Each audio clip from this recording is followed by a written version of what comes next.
Well, guys, suck. So I tried to do a short video on the SkyJiro Katana, and it wasn't short. It was like almost 20 minutes long. So I'm going to try to do an abridged version. I may or may not publish the full, rambly, huge video, but this is a short version. So I got this katana. I'm going to show you what I think of it, high level, first impressions, general things for you to be aware of without trying to ramble too much. Now, first off, this is not a full review. This is just a general what you're going to get out of the box, give you a few points to note on this sword, and then also give you a quick big disclaimer. There are some issues with SkyJiro, the company, right now. I went through some drama for this sword. I didn't actually think I was ever going to get a sword, but I did. I lucked out. I got mine in like 2.5 months, which, you know, really is not that long. So I'm not complaining because I waited a super amount of time. It's more of the weirdness of dealing with the company and the fear of never getting anything. And then also there's people that have been waiting for years. There's somebody who's put in thousands of dollars worth of swords like 2 years ago and they haven't gotten anything.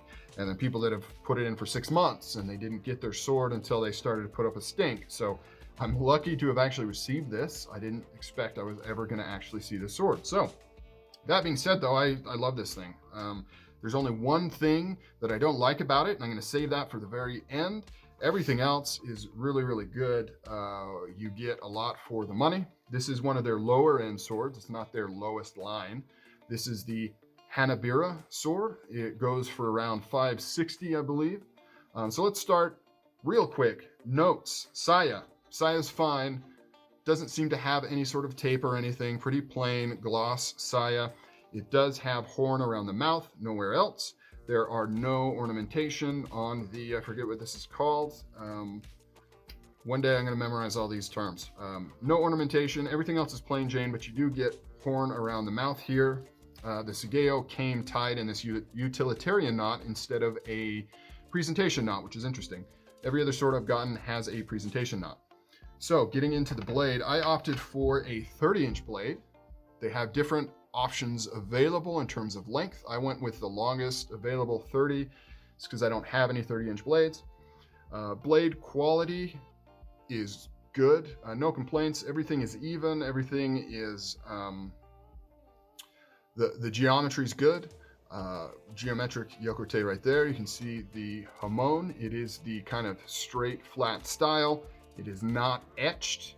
It is a natural Hamon, which I prefer. I don't really like the enhanced etched ones so much as these.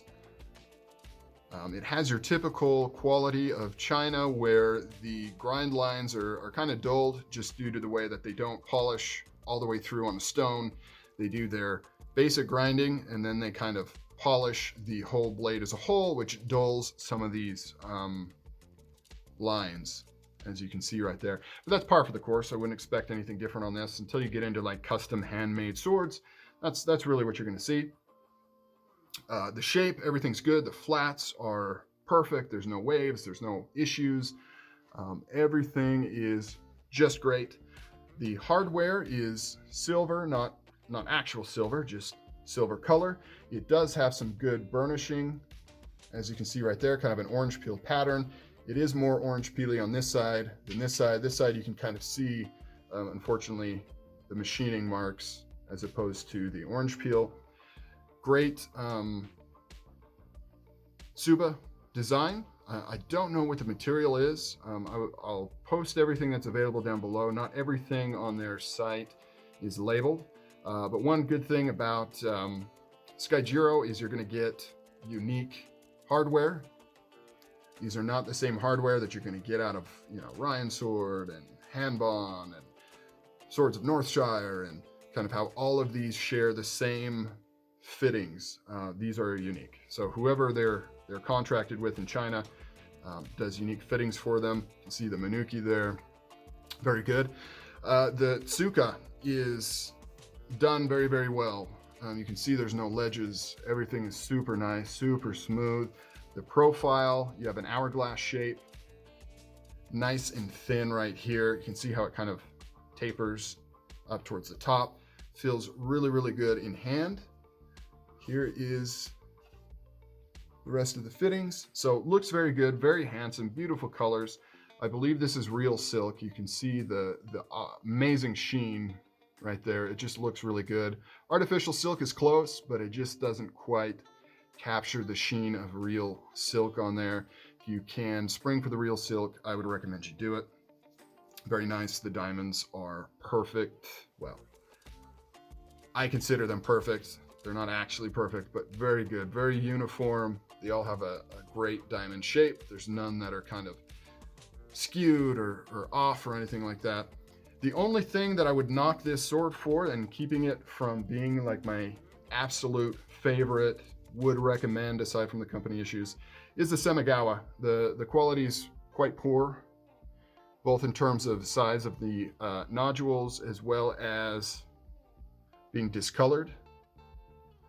I don't know how well it's coming across in the camera there, but over here, these are all kind of discolored, kind of a reddish, brownish type color, very small nodules. It's about the quality, this may sound harsh, but it's about the quality I would expect to see on a sub $200 sword, $100 sword, things like that. In fact, I've seen some Musashis that have much better Semigawa than this. So that's unfortunate. I don't know if you pay more money for these swords because they go upwards of $2,500, $3,000. I would assume you'd get better quality Semigawa. However, they don't explicitly say that, so I don't know. So that is unfortunate. That's the only thing I can really knock on this guy. I could say that I would expect a full horn on the saya at this price point, but you could also argue that you're getting much better fit and finish than you would typically see in swords of this price point. And so, you know, I think that makes up for it. It's great. So if they can get the company issues resolved and kind of get that taken care of and get more confidence, I may purchase another more expensive blade from them. But as it stands, I can't recommend them as a company, but I can recommend them as a sword. In fact, at this price point, this is outstanding. 100% could not say that more confidently, that as a sword, this is it's amazing what you get, the fit and finish, the feel. It's all super nice. Semigawa kind of sucks, but that's about it. Everything else is really good.